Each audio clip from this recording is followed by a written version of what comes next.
2026 நடைபெறுகின்ற சட்டமன்ற பொதுத் தேர்தலை முன்னிட்டு இன்றைக்கு அனைத்து இந்திய அண்ணா திராவிட முன்னேற்ற கழகம் தான் முதல்ல தேர்தல் களத்தில் மக்களை சந்திக்கின்ற இயக்கமாக எங்களுடைய பொதுச் செயலாளர் மாண்புமிகு எதிர்க்கட்சி தலைவர் வருங்கால முதலமைச்சர் எடப்பாடியார் அவர்கள் கடந்த 6ஆம் தேதி தொடங்கி தமிழகம் முழுவதும் சூறாவளி சுற்றுப்பயணம் செய்து வருகிறார். இது எதை காட்டுகிறது என்று சொன்னால், சில கட்சிகள்லாம் இன்றைக்கு ஆளுங்கட்சியாக இருக்கின்ற திராவிட முன்னேற்ற கழகம் கூட்டணி கட்சிகளை நம்பி மட்டும் இருக்கின்றது. ஆனால் மாண்புமிகு எடப்பாடியார் அவர்கள் மக்களை நம்பி துணிச்சலோடு தைரியத்தோடு மாண்புமிகு அம்மா அவர்கள் எப்பொழுதுமே தேர்தல் களத்தில் தேர்தல் என்று வந்துவிட்டாலே அந்த களத்திற்கு பந்தயத்தில் ஓடுகின்ற முதல் நபராக இருப்பார்கள். அதே வழியில் இன்றைக்கு மாண்புமிகு அண்ணன் எடப்பாடியார் அவர்கள் மக்களை சந்தித்து வருகின்றார். மக்களை காப்போம், தமிழகத்தை மீட்போம் என்ற கொள்கை முழக்கத்தோடு எழுச்சி பயணத்தை புரட்சி தமிழர் எடப்பாடியார் மேற்கொண்டு வருகிறார். இன்றைக்கு காணுகின்ற இடங்கள்லாம் அவர் சென்ற இடங்கள்லாம் கூடுகின்ற கூட்டமே ஆட்சி மாற்றத்திற்கான சாட்சியாக இன்றைக்கு விளங்குகிறது என்பதை தெரிவித்துக் கொள்கின்றேன். அந்த வகையில் நமது மாவட்டத்திற்கு வருகின்ற 31ஆம் தேதி இரவில் 8 மணி அளவில் விளாத்திக்குளம் தொகுதியிலும், 1ஆம் தேதி காலையில் கோவில்பட்டியில் நடைபெறுகின்ற 10 மணிக்கு மீரா திருமண மண்டபத்தில் நடைபெறுகிற கூட்டத்தில் தீப்பெட்டி உற்பத்தியாளர்கள் மற்றும் தொழிலாளர்கள், கடலை விட்ட உற்பத்தியாளர் மற்றும் தொழிலாளர்கள் ஆகியோரோடு கழக ஆட்சியில் அவருக்கு செய்த நலத்திட்டங்களுக்கு அவர்கள் நன்றி தெரிவிக்கின்ற நிகழ்வும் கலந்துரையாடல் நிகழ்ச்சி நடைபெற இருக்கின்றது. மாலை 5 மணி அளவில் லட்சுமி மேம்பாலம் இறக்கத்திலிருந்து ரோடு ஷோ நடந்து மக்களை சந்திக்கின்ற இந்த ரோடு ஷோ என்ற நிகழ்ச்சி தொடங்கி, அதிலிருந்து பழைய பேருந்து நிலையம் முன்பாக உள்ள தேவர் சிலை அருகில் பிரம்மாண்டமான பொதுக்கூட்டத்தில் பேசுகின்றார். இங்கே நம்ம தொகுதியில் கோவில்பட்டி தொகுதியில் நடைபெற்ற கூட்டத்தில் 25,000க்கும் மேற்பட்ட மக்கள் கலந்துன்ற அளவில் இங்கே கழக நிர்வாகிகள்லாம் கலந்து பேசி ஏற்பாடு செய்து வருகின்றோம்.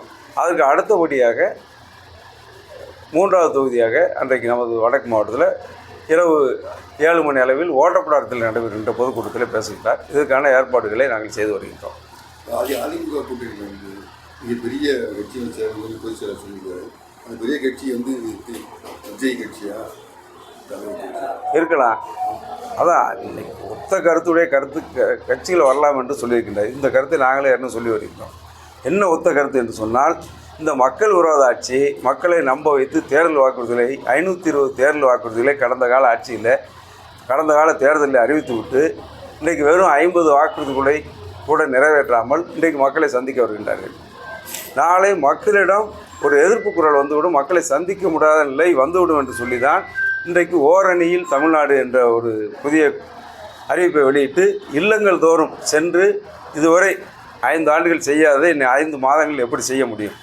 5 ஆண்டுகள் செய்யாத தவறுக்காக பிராயச்சித்தம் தேடி மக்களை தேடி செல்கின்றார்கள். ஒவ்வொரு வீடாக சென்று முதலமைச்சருக்கு புதிதாக கொண்டது எந்த சம்பவம் நடைபெற்றாலும் ஒற்றை வரியில் சாரி என்று முடித்துக் கொள்கின்றார். அதே போல் இன்றைக்கு தமிழகம் முழுவதும் உள்ள ஒவ்வொரு இல்லங்களிலும் சென்று சாரி என்று சொல்லி மன்னிப்பு கேட்டு வருகின்றார்கள் திமுகவினர். ஏனென்று சொன்னால் தேர்தல் அறிக்கையில் சொன்னதை செய்யவில்லை. இது பெரிய பூதாகரமாக தேர்தலை வெடிக்கும் என்று சொல்லி மக்களை கன்வின்ஸ் செய்து விடலாம், அதாவது சமாதானம் செய்து விடலாம் என்ற ஒரே நோக்கத்தோடு ஓரணியில் தமிழ்நாடு என்ற பெயரோடு இன்றைக்கு இல்லம் ஒவ்வொரு வீட்டையும் கதவை தட்டி மக்களை கெஞ்சுகின்ற நிலைமைக்கு இன்றைக்கு திராவிட முன்னேற்ற கழகம் ஆளாகிவிட்டது. அதே போல் உங்களுடன் ஸ்டாலின் இது வரைக்கும் யாரோடு இருந்தார்? ஒரு முதலமைச்சர்னால் மக்களோடு இருப்பது தான் இயற்கை. இது என்ன புதிய ஒரு கோஷத்தோடு இன்றைக்கி ஆரம்பிச்சிருக்காரு. உங்களுடன் ஸ்டாலின் எப்போ தேர்தல் வரும்போது மட்டும் உங்களோட ஸ்டாலின், உங்களில் ஒருவன் வருவார். போன வட்டம் என்ன செஞ்சார்? விடியல் ஆட்சி தருவோம் என்று மக்களோடு இருப்போம்னு சொல்லி எல்லா இடங்களிலும் தமிழகம் முழுவதும் புகார் பெட்டிகளை வைத்தார்கள். அந்த மனுக்கெல்லாம் என்னாச்சு? இன்றைக்கு வரைக்கும் அந்த பெட்டியை திறக்கப்படலை. இன்றைக்கு புதிதாக ஓரணியில் தமிழ்நாடுன்னு சொல்லி ஆட்சி அதிகாரம் அரசு துஷ்பிரயோகத்தை வைத்து அதிகாரிகளை வைத்து இல்லங்கள் தோறும் சென்று உறுப்பினர் சேர்க்கையில் அதிகாரிகளே ஈடுபட்டு வருகின்றார்கள். இன்னும் சொல்லப்போனால் தமிழக அரசியல் வரலாற்றிலேயே ஒவ்வொரு துறைக்கும் ஒரு செயலாளர் இருக்கின்றார்கள்.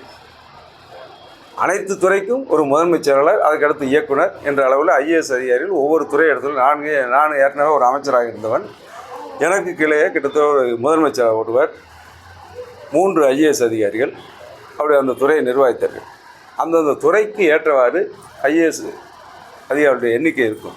அனைத்து துறைகள் IAS அதிகாரிகள் இருக்கின்ற நேரத்தில் ஒரு 4 IAS அதிகாரிகளை நியமித்து செய்தி தொடர்பாளர் என அரசின் செய்தி தொடர்பாளர்களா இல்லை கழக செய்தி தொடர்பாளர்களா, இதை அவர்கள் விளக்க வேண்டும். இது இதுவரைக்கும் இல்லாத நடைமுறை. அவர்கள் அரசின் திட்டங்களை மக்களிடம் கொண்டு சேர்ப்பதற்கு அந்தந்த துறைக்கு என்ன வேலை இருக்கின்றது? இன்னும் சொல்லப்போனால் அரசின் திட்டங்களை மக்களிடம் கொண்டு சேர்க்கின்ற துறை செய்தி விளம்பரத்துறை. முழுமையாக இந்த துறையினுடைய பணியே அதுதான். இப்போ நான் அந்த துறையில் இருந்தேன். முதலமைச்சர் இருப்பார், இயக்குனர் இருப்பார், அச்சகத்துக்கு ஒரு இயக்குனர் இருப்பார், இப்படி பல நிலையில் அதிகாரிகள் இருந்தார்கள். மாவட்டம் முழுவதும் செய்தி மக்கள் துறைக்கு ஒரு அலுவலகம் இருக்கின்றது. மாவட்ட ஆட்சியர் அலுவலகத்தில் அனைத்து இடங்களிலும் அலுவலகம். இது மட்டும் இல்லாமல் தலைமைச் செயலகத்தில் ஒரு கண்ட்ரோல் ரூம் இருக்கின்றது. அன்றாடம் அரசின் நிகழ்வுகளை அங்கே இருந்து உடனடியாக அனுப்பி அனைத்து மாவட்டங்களிலும் எல்இடி வசதியோடு கூட வண்டி இருக்கின்றது. செய்தி மக்கள் தொடர்புறை பிரச்சார வண்டி இருக்கின்றது. அது மட்டும் இல்லாமல் அனைத்து மாவட்ட ஆட்சியர் அலுவலகங்களிலும் புகைப்பட கண்காட்சிகள் மாவட்டம் முழுவதும் நடத்தப்படும். இதுதான் அங்கங்கே உள்ள பிஆர்ஓக்களின் வேலை, செய்தி மக்கள் தொடர்பு அலுவலருடைய வேலை. இப்படி ஒரு துறையே அரசின் திட்டங்களை மக்கள்கிட்ட கொண்டு சேர்வதற்கு ஒரு முழுமையான துறை இருக்கின்ற நேரத்தில் இந்த அரசின் கையாளாகத்தனத்தால் எந்த திட்டங்களையும் இவர் செய்தால் தானே மக்கள்கிட்ட சேருவது. இவர்கள் எந்த திட்டங்களையும் செய்யவில்லை. இனிமேல் செய்யாத திட்டங்களை ஏமாற்றி மக்கள்கிட்ட கொண்டு சேர்க்க வேண்டும் என்று ஒரு 4 ஐஏஎஸ் அதிகாரிகள் நியமித்திருக்கிறார்கள். இந்த 4 ஐஏஎஸ் அதிகாரிகள் செய்தி தொடர்பாளர்கள் என்று சொன்னால் அரசின் செய்தி தொடர்பாளர்களா இல்லை திராவிட முன்னேற்ற கழகத்தின் கழக செய்தி தொடர்பாளர்களா என்பதை இன்றைக்கு தலைமைச் செயலாளர் முதல் முதலமைச்சர் வரை இதுக்கு பதில் சொல்லி ஆக வேண்டும். இதுவரை இல்லாத நடைமுறையை தமிழகத்தில் அரசியலுக்காக அரசு அதிகாரிகளை பயன்படுத்துகின்ற போக்கை எங்களுடைய முன்னாள் முதலமைச்சர் இன்றைக்கு எதிர்க்கட்சி தலைவர் இதை கடுமையாக விமர்சித்து அறிக்கை விட்டிருக்கின்றார். இன்று வரை முதலமைச்சர் பதில் இல்லை. எனவே இது எதிர்காலத்தில் தவறான முன்னுதாரணத்தை பார்க்கணும். இதற்கு எதை காட்டுகிறதுன்னு சொன்னால் பயத்தை காட்டுகின்றது. திமுகவிற்கு இந்த அரசிற்கு மக்களை சந்திப்பதற்கு பயம். ஏதாவது ஒரு சிறிய கட்சி அங்கே மாற்றுக்குரல் எழுப்பினாலும் உடனடியாக அவளை காலை பிடித்து கெஞ்சி அறிவாலயத்துக்கு அழைத்து உடனடியாக அவளை அறிக்கை வடித்தது நாங்கள் திமுகவுடன் இருப்போம், ஆட்சியில் பங்கு கேட்கவில்லை, இத்தனை சீட்டு கேட்கவில்லை என்று சொல்ல வைக்கக்கூடிய அளவிற்கு அவளுடைய நிலைமை சென்று விட்டது என்று சொன்னால் மக்களை நம்பாமல் வெறும் கூட்டணி கட்சிகளை மட்டும் நம்பி தேர்தலை சந்திக்கலாம் என்று இருக்கின்றார்கள். மக்கள் நிச்சயமாக அந்த ஆட்சியை நிராகரிப்பார்கள். அனைத்து அண்ணா திராவிட முன்னேற்ற கழகத்துக்கு மாபெரும் வெற்றியை தருவார்கள். எடப்பாடியார் தலைமையில் அனைத்து அண்ணா திராவிட முன்னேற்ற கழகம் தனித்து ஆட்சி அமைக்கும். இபிஎஸ்க்கு அரசியல் முதிர்ச்சி தேவைன்னு சொல்லி முத்தரசு முதிர்ச்சி தான் காட்டுது. முத்தரசனுடைய முதிர்ச்சியை தான் இந்த 5 ஆண்டு கால ஆட்சியின் அவலத்தை எடுத்து சொல்வதற்கு முதிர்ச்சி வேண்டுமா வேண்டாமா என்பதை அவரையே திரும்பி கேட்டுக்கொள்ள வேண்டும். இந்த ஆட்சியின் நிறைகள் எதாக இருந்தாலும் அவர் சொல்லலாம். இந்த குறைகளை சுட்டி காட்டுவதற்கு ஒரு முதிர்ச்சி வேண்டும். வயதானவற்றால் முதிர்ச்சி வந்துடாது. ஆனால் நிலைமைக்கு ஏற்ப ஒரு கம்யூனிஸ்ட் இயக்கங்கள் நியாயத்தோடு போராடக்கூடிய இருந்த காலம் வேறு. ஆனால் இன்றைக்குள்ள கம்யூனிஸ்டுகள் ஆட்சியாளருக்கு ஜால்ரா போடுகின்ற அளவில் அது முத்தரசன் போன்றவர்கள் செய்வது மிகவும் வருந்தத்துக்குரியது, கண்டனத்துக்குரியது.